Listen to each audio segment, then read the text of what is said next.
సాక్షాత్తూ శివుడినే మింగేసిన పార్వతీదేవి ఆ తర్వాత ఏమైందో తెలిస్తే ఒళ్ళు జలధరిస్తుంది. సాక్షాత్తూ పరమశివుడినే మింగేసిన పార్వతీదేవి. అవును, మీరు చదువుతున్నది ముమ్మాటికీ నిజం, పురాణాల్లో దాగి ఉన్న నిజం. ఆకలిని తట్టుకోలేక శివుడిని మింగేసిన పార్వతీదేవి తర్వాత ఏం జరిగిందో తెలిస్తే ఒళ్ళు జలధరిస్తుంది. శివుడిని మింగడానికి అమ్మవారు ఒక కొత్త అవతారం ఎత్తడానికి కారణమైందనే కథనం పురాణాల్లో ఉన్నట్టు పండితులు చెప్తున్నారు. ఆ కథేంటో పూర్తి వివరాలు ఇప్పుడు తెలుసుకుందాం. పార్వతీదేవి ఆకలి తట్టుకోలేక ఎదురుగా వచ్చిన పరమశివుడిని మింగేస్తుందట. అయితే ఇలా పార్వతీదేవి పరమశివుడిని మింగేయడానికి ఓ కారణముందట.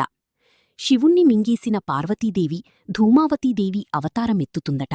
దీని వెనక ఒక ఆసక్తికరమైన కథనముందని పండితులు సూచిస్తున్నారు.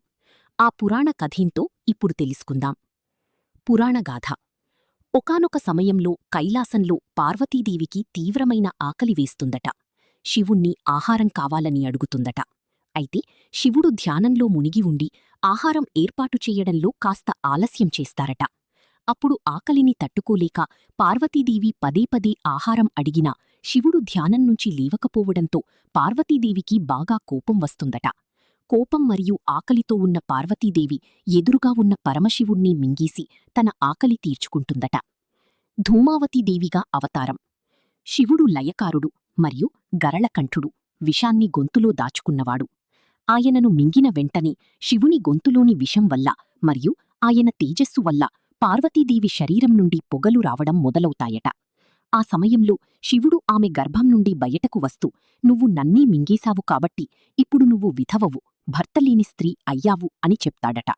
ఆ సమయంలో పార్వతీదేవి ధరించిన రూపమే ధూమావతీదేవి అవతారమట. ఈ ధూమావతీదేవి దశమహావిద్యలలో ఒకరు. ఈ రూపంలో ఆమె పొగలు కక్కుతూ కాకి వాహనంపై చేతిలో చీట పట్టుకుని కనిపిస్తుందట. ధూమావతి అవతారం వెనకున్న అంతరార్థం. ఈ కథలో చాలా అంతరార్థం దాగి ఉందని పండితులు చెప్తున్నారు. పార్వతీదేవి అంటే ప్రకృతి.